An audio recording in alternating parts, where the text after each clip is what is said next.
Trump administration officials' net job approval rating. Look, they're all underwater here. You got four guys across your screen. You got Marco Rubio, who's at -8. You got RFK Jr., -9. You got J.D. Vance, the vice president, -17.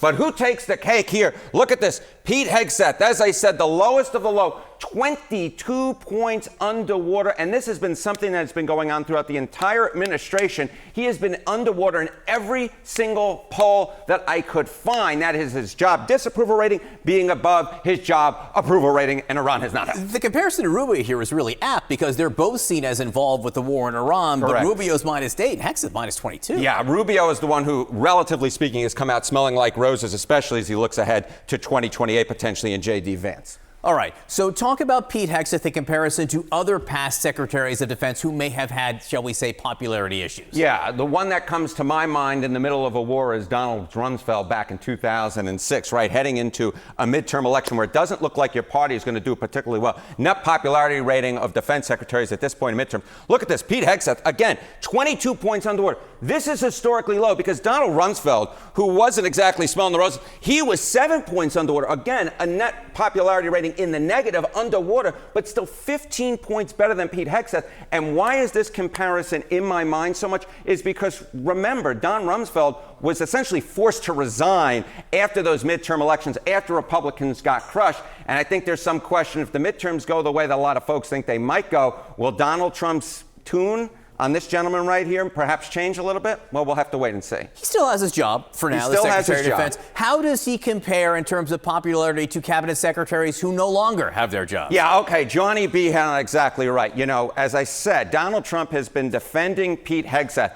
But I have to ask the question, for how long? Because he's defended a lot of other secretaries in his cabinet, and then they went adios amigos, goodbye, see you later. Net approval rating of Pete Hegseth now, 22 points underwater.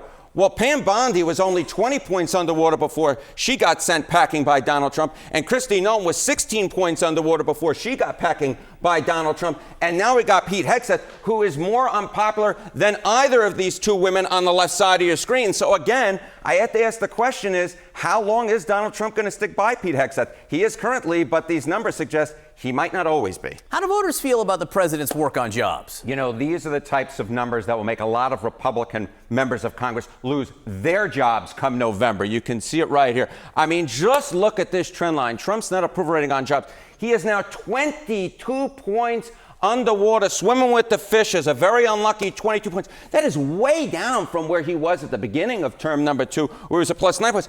And the whole other thing is this was such a big strength for President Trump in term number 1. He was 10 points above water at this point in term number 1. So we're talking about a 32-point decline in terms of Trump's net approval rating on jobs. It is not just inflation that is hurting Trump when it comes to the economy and the Americans' voters' minds. It is jobs as well. This is just a huge swing. This is a huge swing on a foundational issue that he ran on. How do people feel in general about the jobs market right now? Great question, Johnny B. And I think that this really gives the game away. I mean, just look at this. On jobs and employment, we're on the wrong track, the right track. Back at the beginning of Trump's second term, the plurality set on the right track.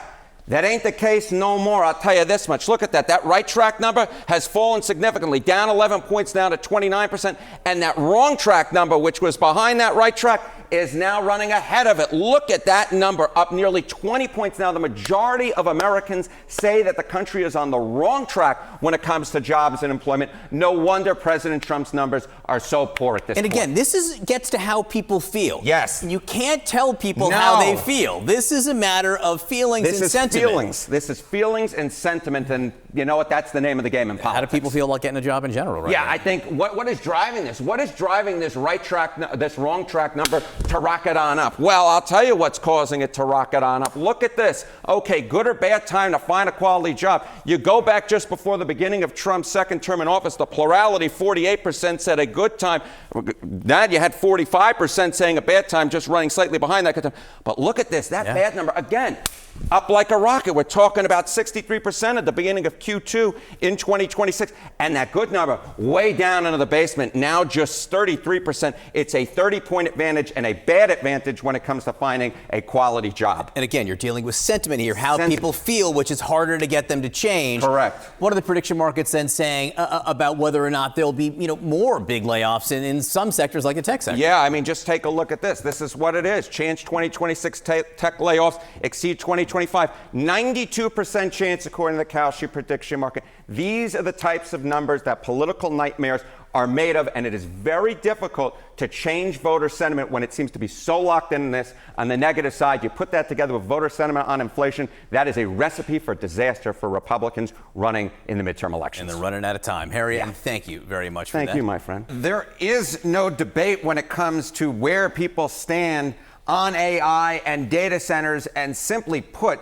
it's electoral poison at this point. You rarely see this type of agreement. Oppose building AI data centers in your area. It includes 70% overall. But look at this. On the lower end of the spectrum, you still get 3 in 5 Republicans. You get more than 3 in 5 in urban areas, 63%. And then what's really interesting is you might expect, hey, Democrats in rural areas, rural folks, they don't necessarily see it the same way always when it comes to issues. But on this, they do. 75% in the rural areas and 76% of Democrats. You see across the board clear position, which is the vast majority of Americans and voters are against building AI data centers. And that's why I said at the top, it's simply put electoral poison at this point. When it comes to the politics of it, it is very clear people are against it. I'm not talking about the facts here, whether it's a good idea or a bad idea. Just this is how people feel about it. And it's pretty clear. And you don't see agreement like this on many issues. So on, these data centers, if they are going to be built, how do people want to see it done? One of the key nuggets that those who want the data centers to be built will say is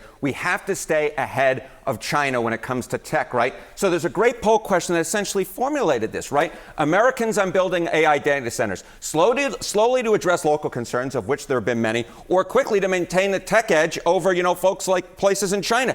And on this one, it is a 4-to-1 clear blowout. I mean, we're talking about 78% of Americans, voters say slowly to address local concerns. Just 1 in 5, 21% say quickly to maintain the edge over China. And again, what we see is across all of the different political and demographic groups, everyone agrees that they should be built slowly to address local concerns. And so when we start off at the top saying, hey, there is this debate, there really isn't much of a debate when it comes to the politics of it. The vast majority of Americans at basically every single camp are in agreement on this. They want to be built slowly to address those local concerns. And credit where credit is due. I think this question is actually phrased really well here and lets people come down on a side here with advantage potentially for both sides. How do people view the impact of artificial intelligence in general right now? Yeah, I think this is part of a larger debate, Johnny B. And it's just, look at this. Say AI development is bad for society. Again, what you see is clear majorities across the board. Groups that don't normally agree on anything agree on this one. 63% of Republicans, 74% of Democrats, 75% of independents, and 70%, as I come over to Johnny's side of the board over there, overall say AI development is bad for society. Again, the electoral politics of this are very, very clear. AI and data centers are simply put electoral poison at this point. It will be notable to watch how candidates deal with this heading into November and beyond that. It really will be. Back in July of 2024, 53% of voters who said they were extremely motivated to vote said they were actually confident that Trump would be able to handle the situation in Iran. Look at where that number is now when it comes to his approval among the same group. Just 29% of those who are extremely motivated to vote in these midterm elections approve of the job that President Trump is doing on Iran. That is a giant fall. I mean, what are we talking about? We're talking about a 24-point fall in just 2 years. What was an advantage for President Trump going into the 2024 election amongst those who really wanted to turn out and vote has turned into a tremendous disadvantage this time around.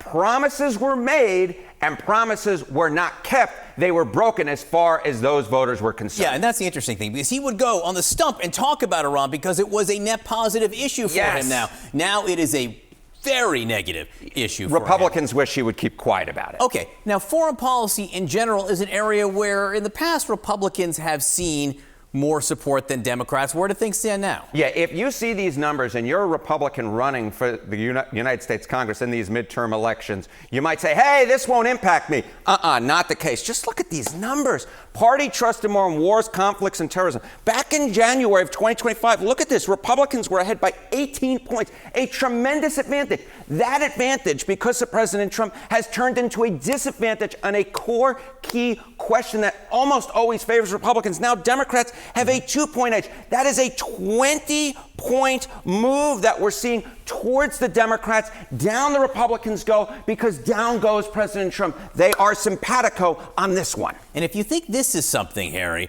where do Americans think this is headed? That's a real doozy. And this, I think, perhaps is the most shocking thing about this, all these numbers that I'm bringing you today. I mean, just look at these. Okay, say U.S. will reach a good deal with Iran ultimately. Just 27% of all voters believe that. And get this, just 41% of Republicans believe it. We are seeing below 50% across the board on this issue. And this is the reason, I think, more than any other, that folks disagree with Trump on Iran, because they simply put, don't see what the point of it is. They don't see a way out of it. Yeah, 41% Just of Republicans. 41%. That tells you something here about where the people think it's headed. All right, Harry, I'm old enough to remember a time when Donald Trump really wanted to win the Nobel Peace Prize. Yeah, I think this crushed Donald Trump's chances of winning the Nobel Peace Prize. Chance Trump wins the Nobel Prize in 2026, according to the Cash prediction markets. You go back a little bit under a year ago, it was a 33% chance. Now we're down to just a 4% chance. The Iran war has brought Trump's chances